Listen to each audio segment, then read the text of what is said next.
అందులో భీమ్రావ్ రామ్జీ అంబేద్కర్ గారు పద్నా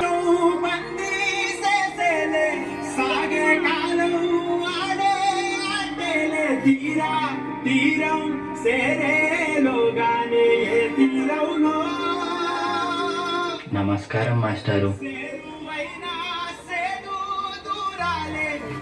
పిల్లలు, ఈ ప్రశ్నకి మీలో ఎవరు సమాధానం ఇస్తారు? నేను చెప్తాను మాస్టారు.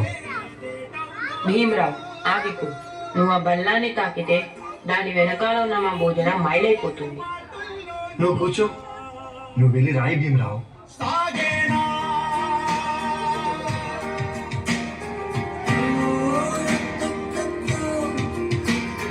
జీవితంలో నువ్వు చాలా గొప్పవాడి అవుతావు భీమరావు.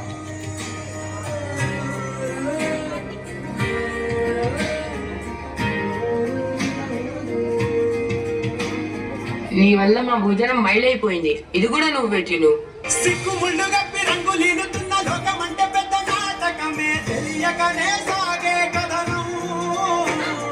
నీవు పెట్టుకున్న నమ్మకాలు అన్ని పక్కదారి బట్టి పోతుంటే కంచికి నీ కదలే దూరం.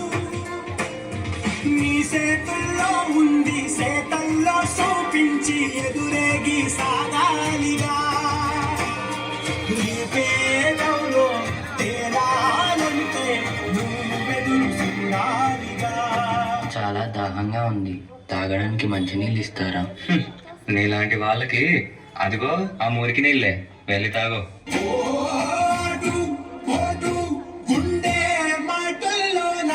మనుషుల్ని మనుషుల్లా చూడండి, పశువుల్లా కాదు.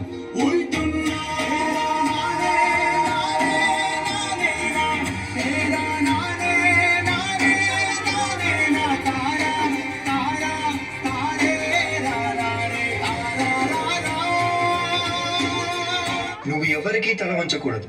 నీ చదువు నీ మార్గం కావాలి. విజ్ఞానమే నీ ధనం కావాలి. నీ వాళ్ళ కోసం నువ్వు ఒక దీపంలా నిలవాలి. నీ కృషి, పట్టుదల, దీక్ష మన భారతానికి రాజ్యాంగం కావాలి. ఇప్పటి నుంచి నీ ఇంటి పేరు నా ఇంటి పేరు అవ్వాలి. అందరూ నిన్ను అంబేద్కర్ అని పిలవాలి. సరేనా భీమ్రావ్?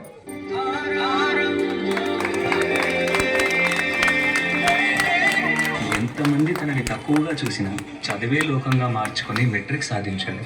అదే సమయంలో పెద్దలు తన పెళ్లి కూడా చేశారు.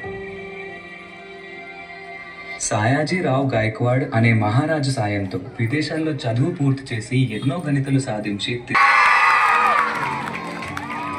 ఎన్ని సంవత్సరాలు గడిచినా ఈ ప్రజలు మారలేదు, మా బ్రతుకులు మారలేదు. ఎలాగైనా మా తలరాత్రులు మార్చే దేవుడివి నువ్వే కావాలి బాబా.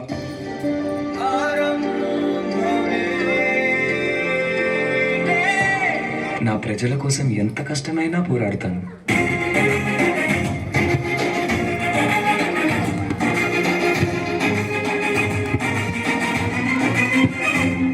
భారత రాజ్యాంగం యొక్క మూసాయుధ కమిటీ అధ్యక్షుడిగా మిమ్మల్ని ఎన్నుకోవడం మాకు చాలా సంతోషంగా ఉంది. ఇన్నేళ్లకి నా ప్రజలకి, నా దేశానికి సేవ చేసే సమయం వచ్చింది. భారత రాజ్యాంగాన్ని నిర్మించే అవకాశం నాకు దక్కింది. దీనికోసం నా ప్రాణాలు అర్పించడానికైనా సిద్ధంగా ఉన్నాను.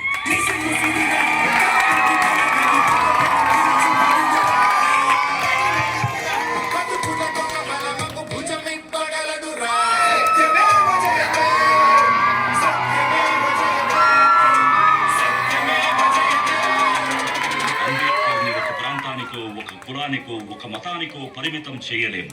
ఎందుకంటే ప్రతి భారతీయుడి గుండెపై చెరగని ముద్ర వేసిన మహనీయుడు ఆయన.